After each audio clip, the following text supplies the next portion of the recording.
Hello bimeze bite this the Labs News cyangwa se the Lab News kuri PNP Empire.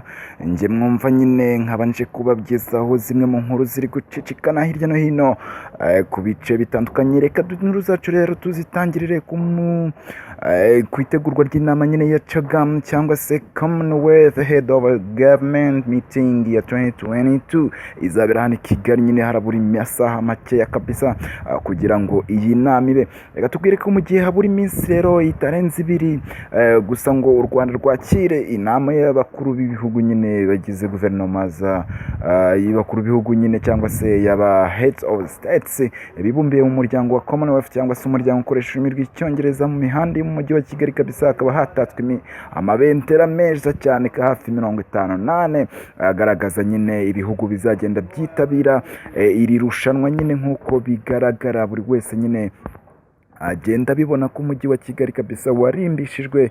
Reka twubwire rero ko ikipe Warriors begukanye igikombe cya nyuma nyine cyo gutsindira nyine nyuma yo gutsinda Boston Celtics ku kibuga cya TD Garden amanota rero 130-90 nyine mu mukino wa gatandatu warangiye mu gitondo cyo kuri uyu wa mbere. Reka twubwire ko rero nyuma yo gutsinda cyangwa yo kwegukana intsinzi nyine perezida cyangwa se nyakubahwa perezida wa Repubulika y'u Rwanda Paul Kagame abinyujije kuri Twitter ye ni mu minsi nyine muri uyu munsi nyine ejo bundi mu ijoro ryakeye ubwo nyine yishimiraga cyangwa se yashimishijwe cyane n'intsinzi y'ikipe we kubwe avuga ko yifanira cyangwa se mu magambo yagize ati ikipe yanjye Warriors yegukanye shampiyona ya NBA 2022 ndabashimiye. Perezida rero akaba yishimiye intsinzi akaba kandi yabashimiye kabisa kwitanga bagize bakagaragaza yuko bafite umuhate wo gutsinda. Reka tukubwire rero ku yindi nkuru ivuga ko mu kanya gato kabisa gashize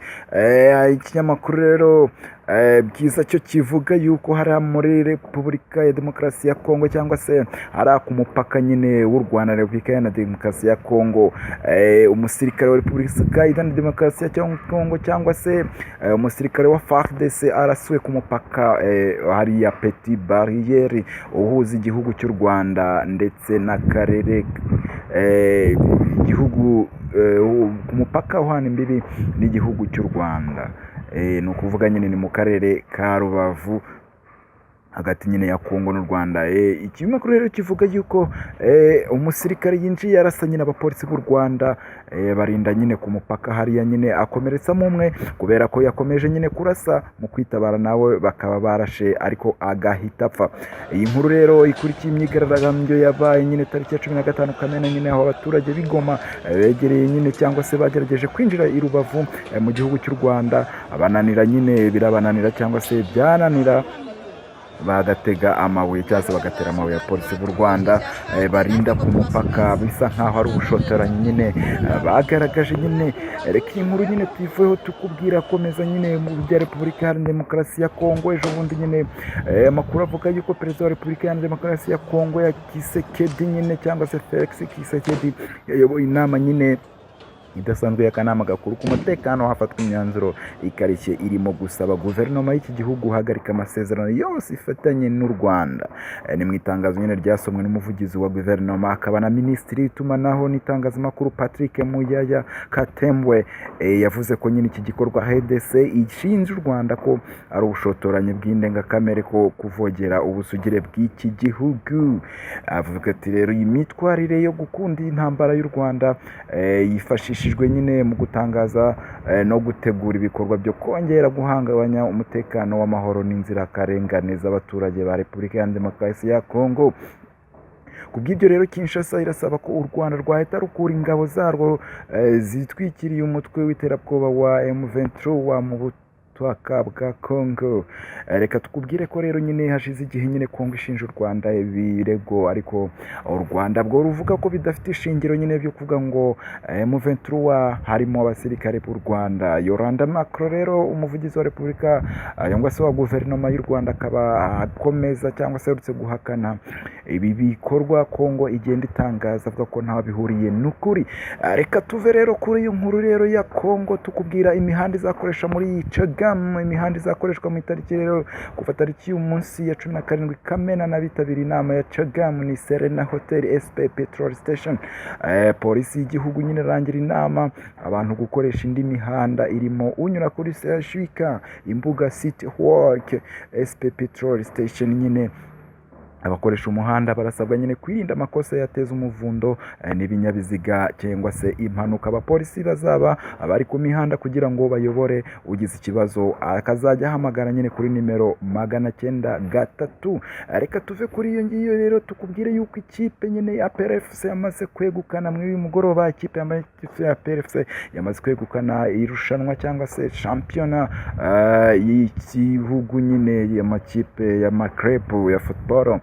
Ikaba yamaze kuyegukana ritsinze ikipe ya Paris FC nyine ibitego 2-0. Ikipe nyine ikaba yari hanganye n'ikipe ya Kiyovu Sport, ariko nyine bikaba byarangiye nyine ibitego 2 byatsinzwe na Mugisha Gilbert yabonetse mu gice cya kabiri cy'umukino cyahesheje nyine itsinzi iyi kipe ya APRFC.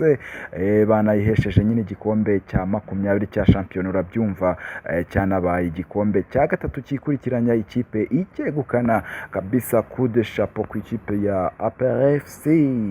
Reka tukubwire ko nyine yese yahaye gasopo nyine umunsi w'ejo bundi wa nyuma y'imitwe iri muri RDC yemeza ko nyine kohereza ingabo byihuse kabisa, igiye kohereza ingabo hariya muri leta ya Congo kugira ngo ihoshe ziriya ntambara nyine ziba ziri kuvugwa. Reka tusoze amakuru yacu tukubwira yuko nyine Miss Gisabo nyine mu isata entertainment tukubwira ko Miss Gisabo yamaze kwifuriza nyine tigishije kabisa imbuga nkoranyambaga nyuma yo kwifuriza nyine umukunzi we yuko nyine yagira isabukuru nziza. Uyu online rero wamenyekanye muri Miss Rwanda ariko bakanamwita Miss Gisabo nyuma yo kuvuga ko nyine yumva ko umuntu mwiza ari umukobwa umeze cyangwa se uremye nk'igisabo. Icyo gihe rero yahise yitwa Miss Gisabo ariko ubundi yitwa Uwasehirwa Honorine. Yagize ati rero abwira umukunzi we nyine mu misomyo myinshi mu ka video kabisa yashyize kuri Instagram, yavuga ati isabukuru nziza ku musore witonda w'indakemwa kandi wiyubaha, warakoze kumpishurira inzira y'urukundo n'ukuri. Uri impamvu nyine ituma nemera ku rukundo no kwizera biba ku imitoma rero ikomeje guca ibintu hano mu Rwanda nyuma yuko Shadi Bejo bundi twababwiye ibyo yabwiye umusore we George Notre Karnu y'umukobwa nyine akabaje kabisa satagura ati gisimbuga nkoranyambaga nawashyira bati umukunzi wanjye reka mbimwereke ko mukunda ku isi hose babimenye.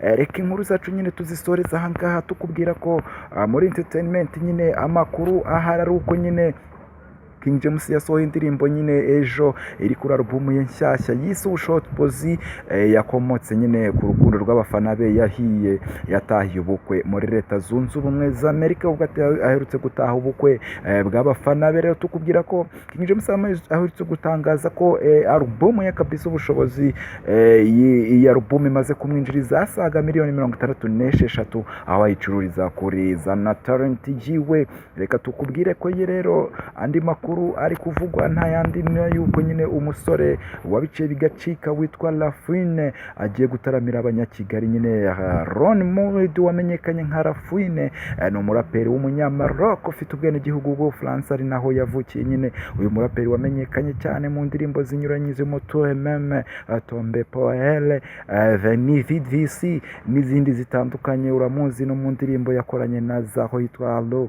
Uyu muhanzi rero ategerejwe i Kigali mu gitaramo kizaba nyine mu ntangiriro za Nyakanga, ku gitaramo nyine kizaba hariya muri Car Free Zone, kikabera muri Car Free Zone rero wariya mu mujyi wa Kigali. Uyu muhanzi nyine byatumiwe nyuma yuko mugenzi we ukomoka mu Bufaransa witwa Yusufa yanze kwitabira cyangwa se kuzataramira i Kigali. Reka dusoreze inkuru zacu rero tubwira ko nyine iyi ari the Laps immediate cyangwa se the Laps news date. Nje nkaba nari Tinsons kuri PNP Empire, kanda subscribe kugira ngo ubone inkuru zawe rero cyangwa se biri gucaho kugira uhite ubyibonera. Ciao naze mvuga merhaba, just ciao guys, turi kumwe.